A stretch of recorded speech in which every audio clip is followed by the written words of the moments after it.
every morning. Great is thy faithfulness. Look at your neighbor and use your preaching voice. And tell your neighbor, you are not a victim. You are a victor. You are a victor.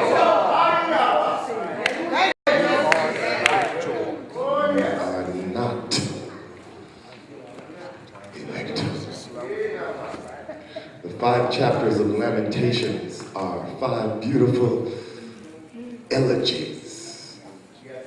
Elegies are songs of mourning. This book is placed among the Shetuvim, or holy writing. The 5 chapters of Lamentations are 5 beautiful elegies. Elegies are songs of mourning. This book is placed among the Shetuvim, or holy writings, between Ruth and Ecclesiastes. And although the book of Lamentations belongs to the Shetuvim, historically the book most likely followed the book of Jeremiah, instead of the inverse order as it does in our standard Bibles. That said, the central theme of the book of Lamentations is the anguish that the Jewish people felt at the sight of the utter ruin of the temple and the complete devastation of their cities. For in the aftermath of the death of Josiah, that Jeremiah begins to write his prophetic utterances, and with precision and exactitude.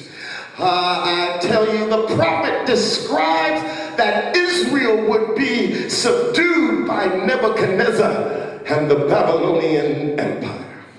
And not only would the people be forced to live in captivity, but in the process of this military victory, the Bible says that the temple would be completely destroyed. And when I was there 2 years ago, praying at the Wailing Wall with your prayer request in my hands, that Wailing Wall, or Western Wall, represents the last remaining structure that stands to this day.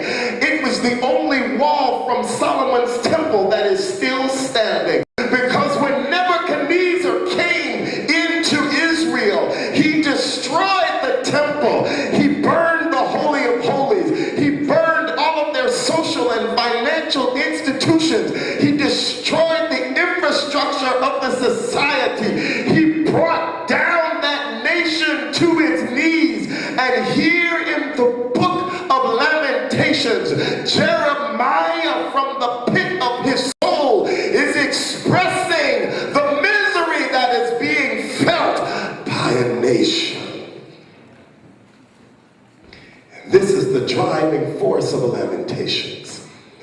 And so the chanting songs written in Lamentations are set to such plaintive and melancholy beats. And this seems an appropriate way to mourn the destruction of the temple.